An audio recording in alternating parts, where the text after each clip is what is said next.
Hai guys, apa kabarnya hari ini? Baik lagi ketemu dengan aku di sini pastinya di acara Sasaku, acara sayang-sayang aku.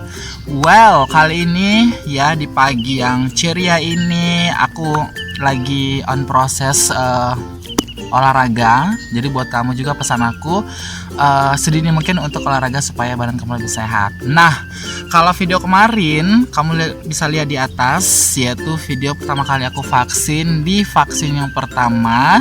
Jadi aku udah janji kemarin ngasih tahu efek yang aku rasakan setelah suntik vaksin yang pertama. Sebelum aku ngasih tahu efeknya dulu, aku mau ngasih tahu gambaran situasi bagaimana proses dari kita melakukan vaksin tersebut. Pastinya kamu harus menyediakan KTP, yaitu fotokopinya, terus kamu daftar nanti di formulirnya. Setelah itu kamu akan diarahin oleh panitia untuk melakukan proses vaksin tersebut, baik dites, cek tensi kamu dan lain-lain, dan konsultasi mengenai kesehatan kamu. Oke, setelah itu untuk step yang terakhir kamu akan divaksin dengan jarum yang sangat kecil sekali. Aku kemarin di sebelah kiri, jadi rasanya itu seperti kalau aku bilang kayak suntik neurobion di pantat, jadi hampir seperti itu ya.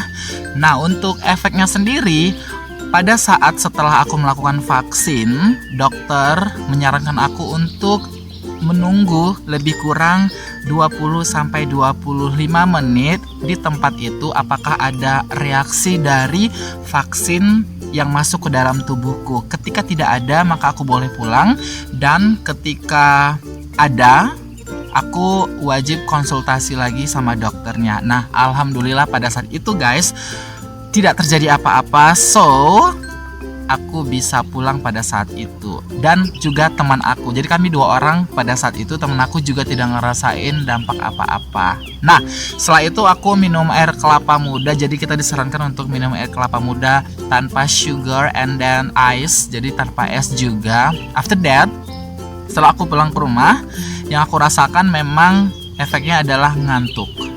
Jadi aku konsultasi ke teman-teman yang lain, apakah ngantuk ini masing-masing setiap orang pernah mengalami efek tersebut. Yes, ternyata ada beberapa teman aku yang mengalami ngantuk. So I think it's normal, jadi nggak terlalu parah banget.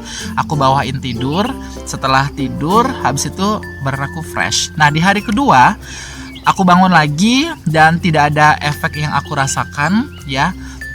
Hari ketiga tidak ada juga, dan hari ini hari keempat I'm fine dan tidak ada efek yang aku rasakan guys. Jadi mungkin setiap orang itu berbeda-beda ya reaksi tubuh terhadap vaksin yang dimasukkan ke dalam tubuh kita. Nah, sementara ada beberapa teman aku yang memberitahukan bahwasannya mereka ngedapatin efek, misalnya kayak demam, meriang, terus kayak tulangnya sakit-sakit, terus tangan sebelah kiri juga sulit banget untuk bergerak, terus ada juga pusing dan juga mual-mual.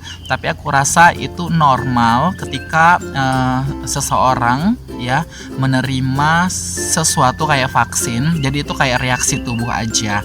Nah, alhamdulillahnya aku beruntung banget punya tubuh yang mungkin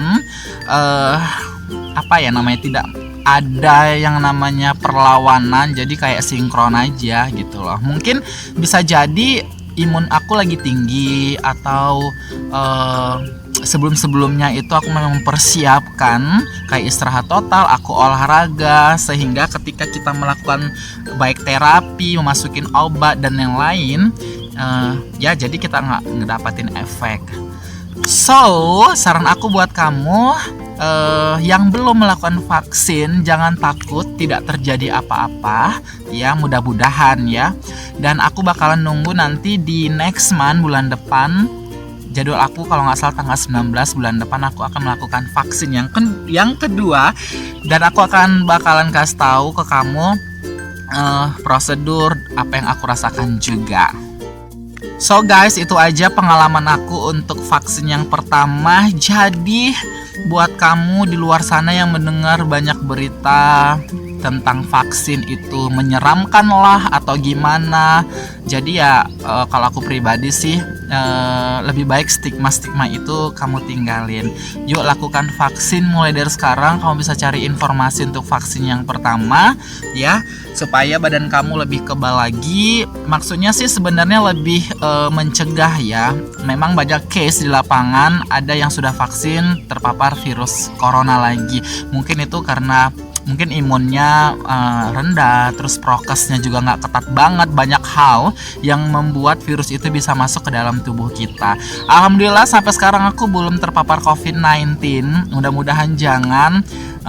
Maka dari itu aku selalu melakukan pencegahan kayak olahraga, makan makanan yang sehat, terus pikiran yang sehat, positive thinking, it's very important for me ya. Jadi buat kamu ini tips juga. Sebenarnya sumber penyakit itu datang karena pikiran kita yang bad, sedih, worry, dan pokoknya sesuatu yang negatif lah. Jadi usahakan buat kamu pikiran itu sehappy mungkin, sebahagia mungkin, supaya penyakit tidak gampang masuk ya. Baiklah, itu aja pengalaman aku untuk vaksinnya pertama. Jadi aku tungguin komentar kamu yang ingin melakukan vaksin atau yang sudah pernah vaksin. Boleh dong bagi-bagi pengalamannya di kolom komentar di bawah ini. Kalau gitu aku lanjut olahraga. So don't forget to like, comment, share, and subscribe. Sampai ketemu di video berikutnya, and bye bye.